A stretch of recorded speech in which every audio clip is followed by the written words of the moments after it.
Arquidiócesis de la Verapaz presenta El Pueblo de Dios, el pueblo de la esperanza.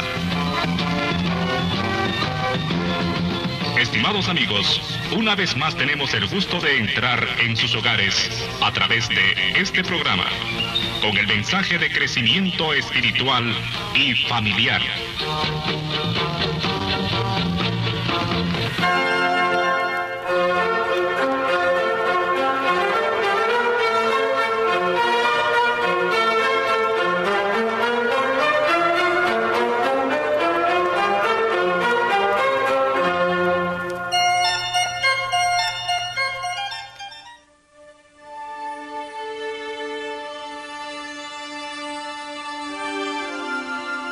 Ananías.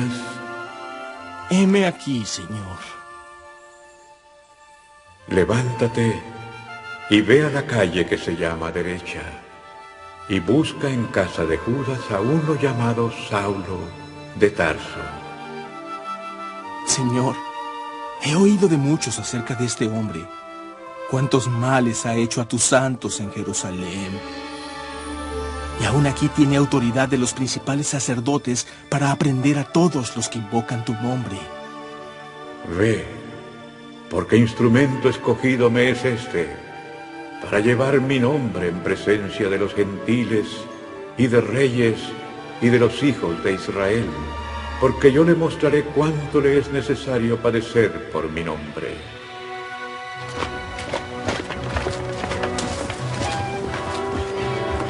Ninguno de los que conocían al fariseo Saulo de Tarso. ¡Aprendedlos! Ninguno de los que presenciaron su incesante persecución de los cristianos pudo creer lo que este hombre llegaría a hacer. ¡Sellad la entrada! Pero la mano de Dios estaba con él desde el principio. Saulo había nacido como ciudadano romano en Tarso, entre los gentiles. Cuando joven, sus padres judíos lo habían enviado a Jerusalén para que se educara según la ley de Moisés. Amigos, amigas, saludos cordiales al final casi ya del año litúrgico, al final casi del año de la fe y al final casi de este año 2013. El tiempo vuela. Estamos en el penúltimo domingo del tiempo ordinario. Próximo domingo, fiesta de Cristo Rey, pues termina el año litúrgico y termina también el año de la fe.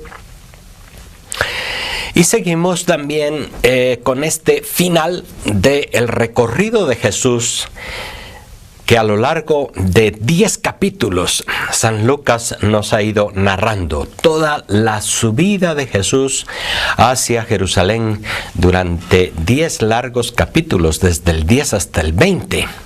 Y ya en el 20 nos encontramos con Jesús en Jerusalén. Ha hecho la entrada triunfal, ha purificado el templo, ha respondido preguntas de los saduceos y de los fariseos, da como unas últimas instrucciones a los discípulos. En esta última visita de Jesús a Jerusalén, la última de su vida en realidad, ya no hará ningún milagro, sino únicamente hará estos gestos simbólicos y dará enseñanzas. Y es importante, pues, concluir bien todo este camino de Jesús, el camino del discipulado, de su vida hacia Jerusalén, en donde Jesús finalmente entrará en la polémica final con sus adversarios, será entregado al juicio, a la condenación, a la muerte, a la sepultura, y después resucitará. Fíjense que el énfasis de estos últimos domingos del tiempo ordinario, como lo serán después los primeros domingos del Adviento, son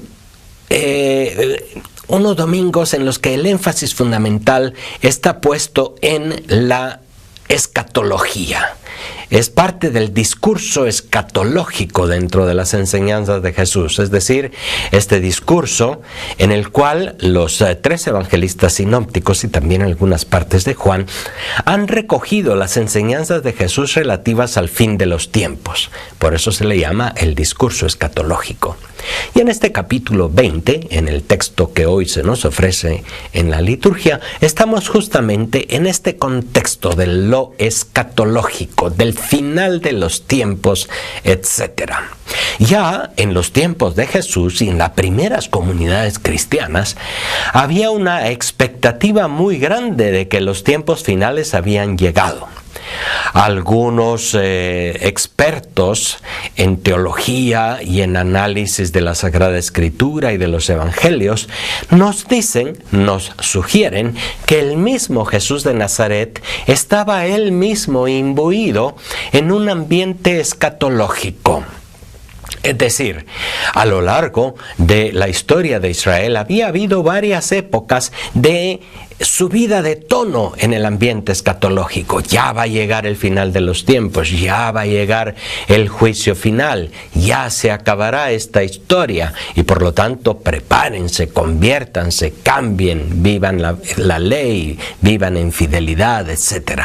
Era el mensaje que varias veces había ya ocupado la atención de los creyentes y también ocupaba la atención en los tiempos de Jesús, y nos sugieren algunos estudiosos que el mismo Jesús estaba imbuido en ese ambiente escatológico. Fíjense ustedes también que estos anuncios del final de los tiempos vienen muchas veces no en circunstancias de bonanza y de bienestar para una determinada sociedad o una religión, sino vienen justamente en circunstancias de dificultad, de catástrofes naturales, de revoluciones sociales, de hambrunas, pobrezas, plagas, etcétera, porque es justamente cuando el hombre se encuentra en esas circunstancias límites y difíciles que desea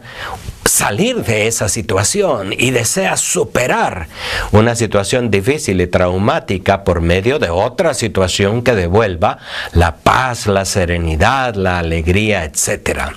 Cuando se analiza la historia y los momentos particulares en los que se han agudizado los anuncios del fin de los tiempos, uno ve también que están acompañados de esta situación de crisis, de dificultad.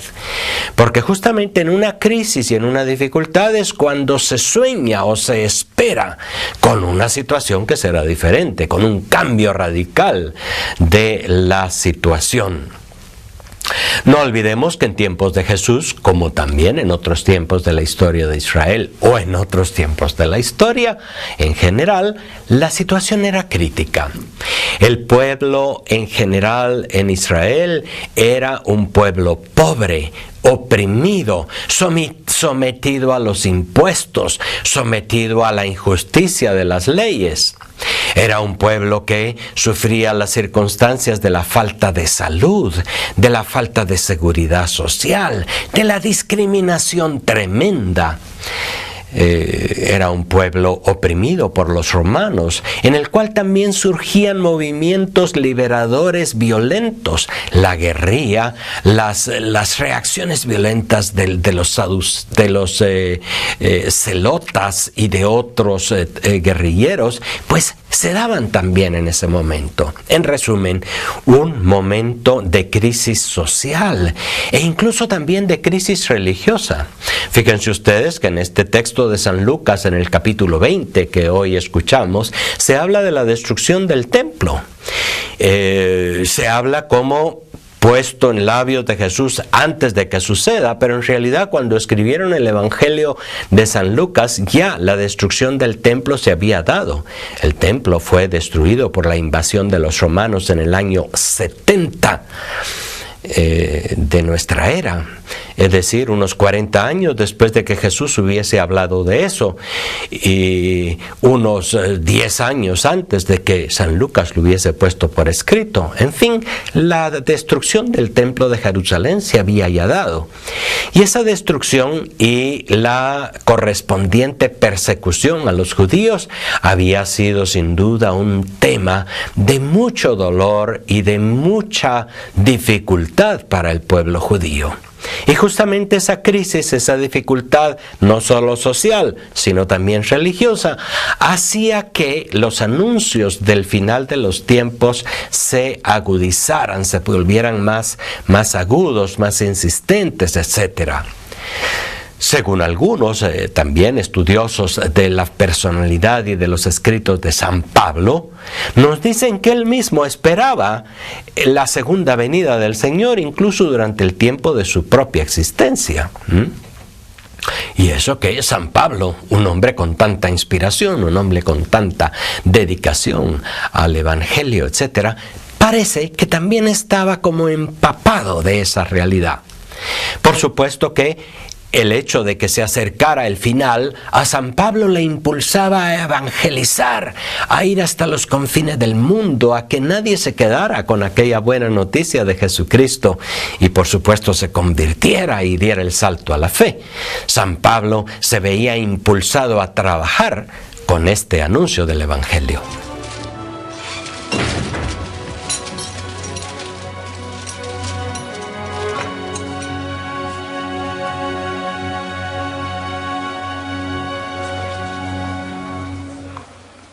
Déjenlo.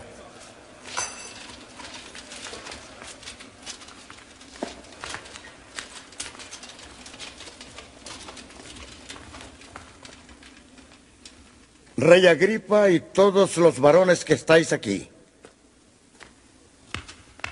Este hombre aquí, respecto del cual toda la multitud de los judíos me ha demandado en Jerusalén y aquí, dando voces de que no debe vivir más. Si bien San Pablo se sentía impulsado al trabajo, otros en las comunidades cristianas les pasaba totalmente lo contrario. Ya no trabajaban, vivían de brazos cruzados, andaban oyendo y transmitiendo chismes, andaban en la pura haraganería y desvergüenza. Y por eso es que hoy en la carta a los tesalonicenses, que también escuchamos otro trozo hace 8 días, se insta a los miembros de la comunidad cristiana a trabajar, a ganarse el pan de cada día y el sustento, y a no andarse metiendo en todo. Interesante también, ¿no? El anuncio de la inminencia del final de los tiempos en aquel momento creó reacciones diversas. Algunos pues dijeron, ya no hay nada que hacer más que esperar y ni siquiera producir, ni siquiera cambiar nada. Esa simple aceptación como tal de una calamidad no es el objetivo de un anuncio final.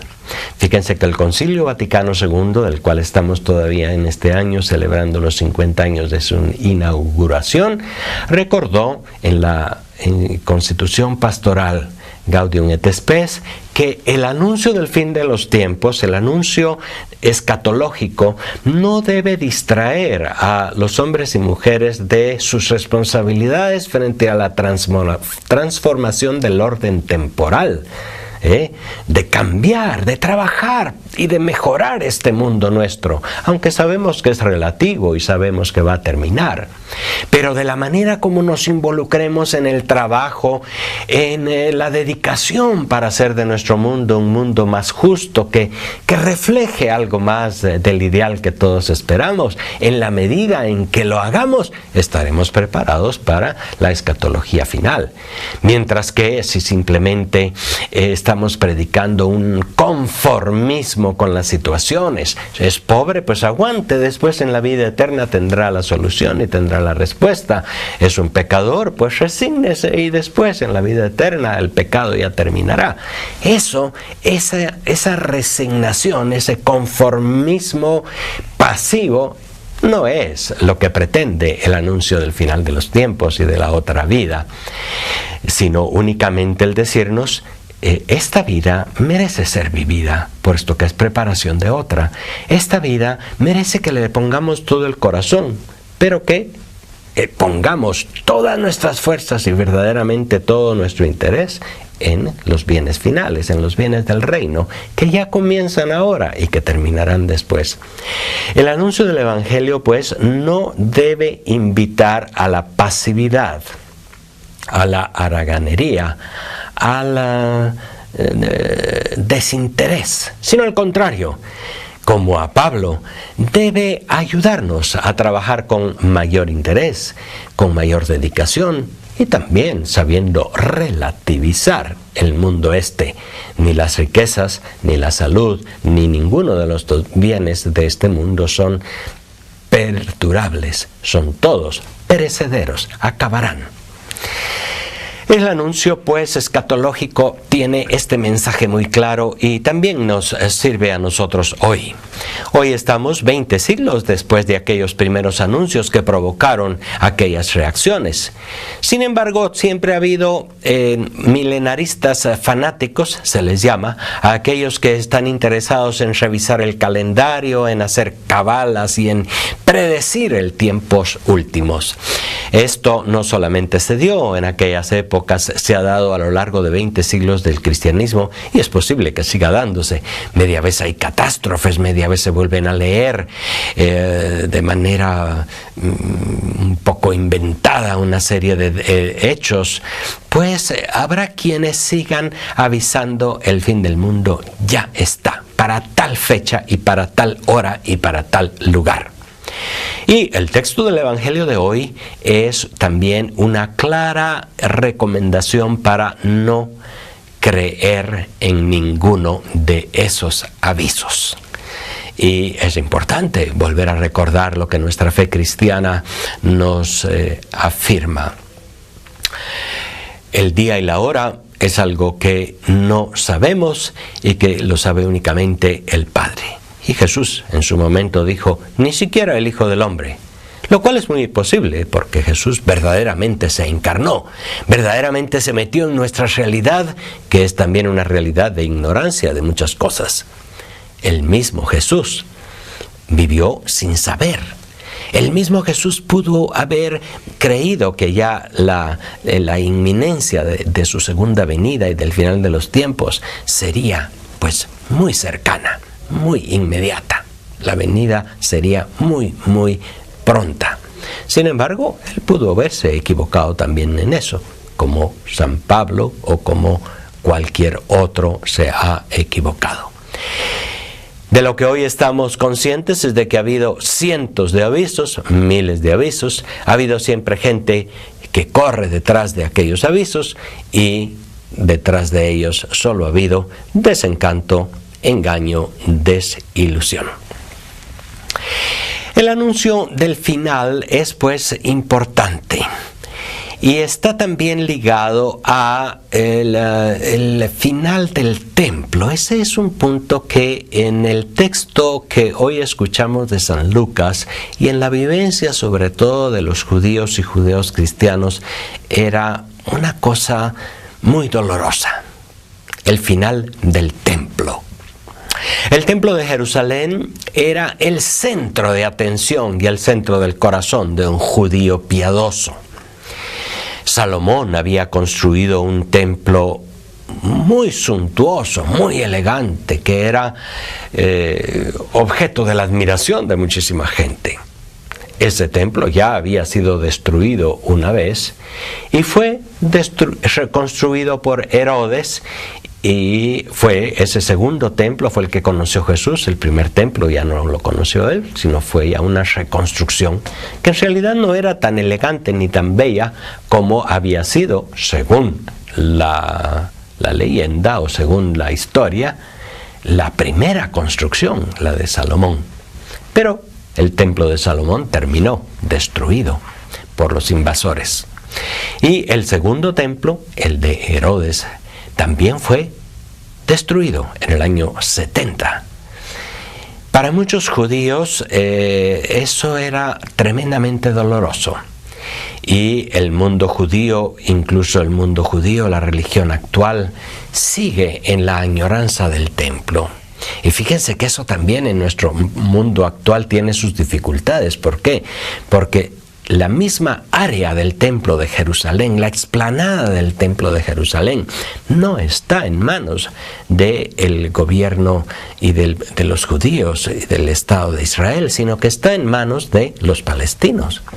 Eso sigue siendo una tensión religioso-política aún de las noticias y aún de nuestros días, en los que seguimos escuchando esas dificultades entre judíos y palestinos, y uno de los puntos álgidos es el área del templo de Jerusalén. Eso solo para decirles cómo en aquellos tiempos y en estos, el templo de Jerusalén es un icono muy importante de la religión judía. Y lo es también de muchas otras religiones. Nosotros, cristianos católicos, estamos muy orgullosos de nuestras grandes catedrales, de las catedrales de la Edad Media, de las catedrales importantes de nuestros pueblos y ciudades, e incluso somos muy orgullosos también de nuestro templo, que se ha sido construido con mucho esfuerzo, y tenemos ahora un templo, y en nuestra diócesis de la Verapaz muchos templos han sido ampliados en estos últimos años debido al crecimiento poblacional, al crecimiento de los fieles cristianos creyentes, gracias a Dios. Los templos son parte importante de nuestra dimensión religiosa. Y acordémonos que Jesús fue al templo, acordémonos que Jesús, como buen judío, ofrecía también los holocaustos y las oraciones y participaba en las ceremonias hermosas del templo de Jerusalén. Sin embargo, y aquí hay algo también muy importante que recordar. El verdadero templo es Jesús mismo. Y fíjense que él hablaba incluso de su cuerpo como un templo. Destruyan este templo y yo lo reconstruiré en 3 días. Se refería a sí mismo, se refería a su cuerpo.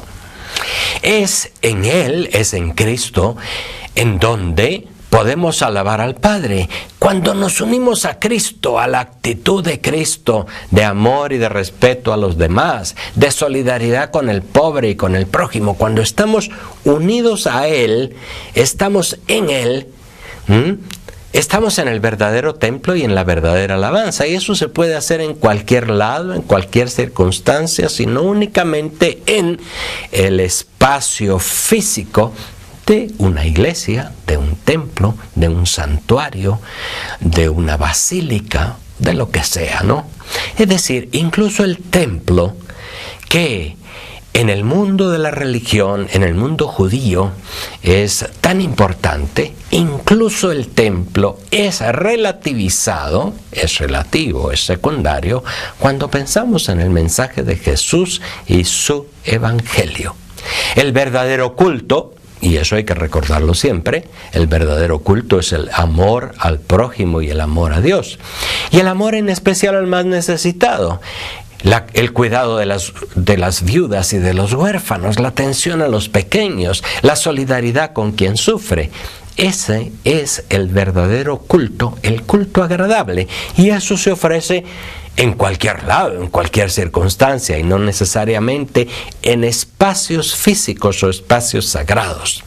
Es importante también entonces pensar en la importancia que tuvo y que tienen los templos en las religiones y que tienen en nuestra religión, pero es mucho más importante recordar cómo estos anuncios, como el del capítulo 20 de San Lucas, nos ayudan también a relativizar lo religioso y nos ayudan a relativizar incluso el templo, las ceremonias, las ofrendas, etc. Y eso es importante. ¿Por qué? Porque en el tiempo de Jesús, como en nuestros tiempos actuales, hay muchos que ponen todo su corazón en el templo, en la imagen, en los rezos, en la procesión, en las ofrendas, en el dinero que se gasta para arreglar los templos o las imágenes o el culto, y olvidan lo más importante.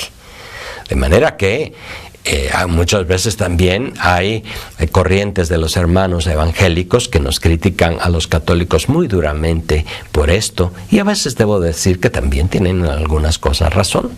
No hay que absolutizar más de la cuenta, algo que incluso para nosotros es importante y vale la pena. Y habiendo caído todos nosotros en tierra, oí una voz que me decía en lengua hebrea: Saulo, Saulo, ¿por qué me persigues, Saulo? Dura cosa te es dar coces contra el aguijón. Yo entonces dije: ¿quién eres, Señor? Y él dijo: yo soy Jesús, a quien tú persigues. Levántate ahora, pues, porque para esto he aparecido a ti, para ponerte por ministro y testigo. Por tanto, persevero hasta el día de hoy, dando testimonio a pequeños y a grandes, no diciendo nada fuera de las cosas que los profetas y Moisés dijeron. Así pues, casi al final del año estamos con estos temas también del final de la vida, de los temas escatológicos y de los temas del final. Que para mí una cosa importante es reflexionarlos, tenerlos muy claros, pero no olvidar que la vida de cada día es lo que importa. La relación con el prójimo es lo más importante. El trabajo, la fidelidad y la perseverancia es lo esencial. Hoy quiero hacer referencia directa a el texto de la carta del apóstol San Pablo a los tesalonicenses, puesto que era una comunidad tremendamente imbuida de este anuncio escatológico.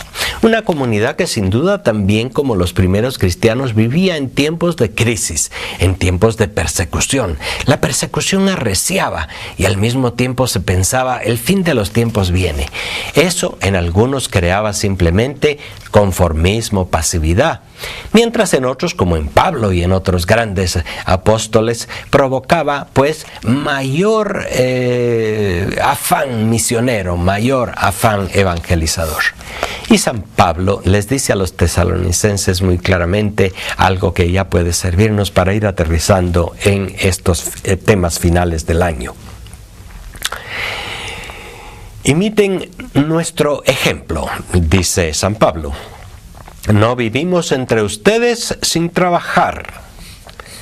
Nadie nos dio de balde el pan que comimos, sino que trabajamos y nos cansamos día y noche a fin de no ser carga para nadie.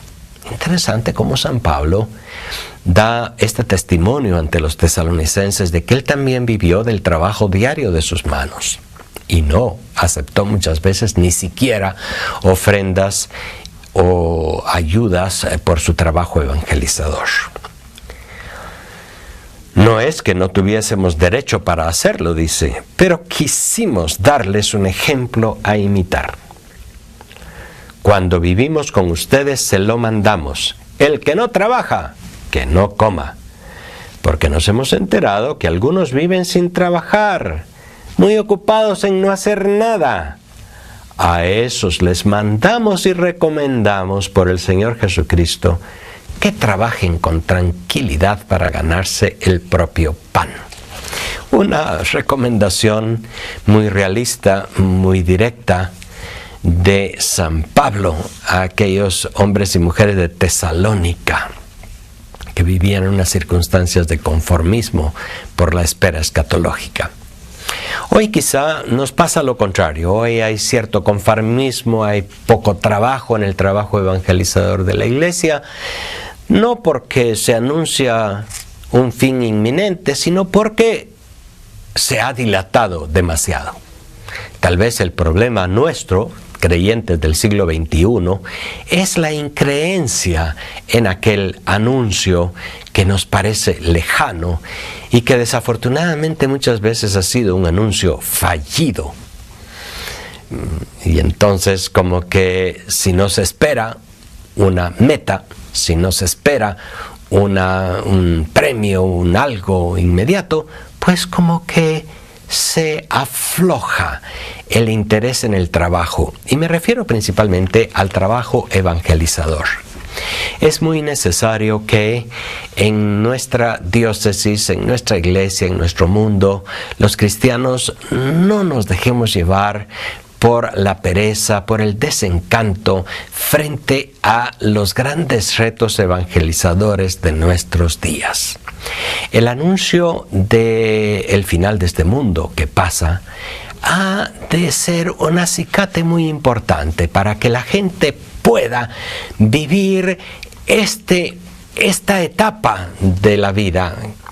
Los 60, los 70, los 80 años que vivimos, que los vivamos a plenitud. El que vive puesto el corazón en las cosas de este mundo vive muchísimos desencantos y muchísimas dificultades, puesto que constatará en su vida que nada le llena el corazón. De manera que vivir esta vida sabiendo que la plenitud de la alegría y de la felicidad estará después, nos ayuda también a aceptar las pequeñas y las grandes alegrías de esta vida con más relatividad. Y nos debe impulsar a trabajar constantemente por hacer de nuestro mundo un mundo mejor, que refleje un poco el mundo que esperamos. Hasta la próxima. Gracias por su atención. Desde el momento mismo de su conversión, cuando dedicó por completo su vida al Señor, fue siendo fogueado y moldeado por las cosas que debió padecer. De los judíos 5 veces he recibido 40 azotes menos uno. 3 veces he sido azotado con varas. 1 vez apedreado. 3 veces he padecido naufragio. 1 noche y 1 día he estado en alta mar. En caminos muchas veces, en peligros, en trabajo y fatiga. En hambres me está guardada la corona de justicia, la cual me dará el Señor, juez justo, en aquel día. Y no solo a mí, sino también a todos los que aman su venida. A Él sea la gloria, por los siglos de los siglos. Amén.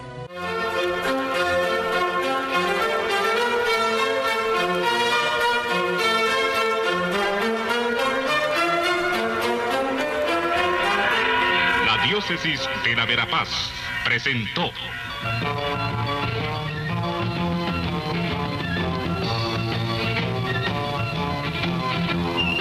El pueblo de Dios, el pueblo de la esperanza. Agradecidos por su atención al mensaje de crecimiento espiritual y familiar. Hasta otra oportunidad.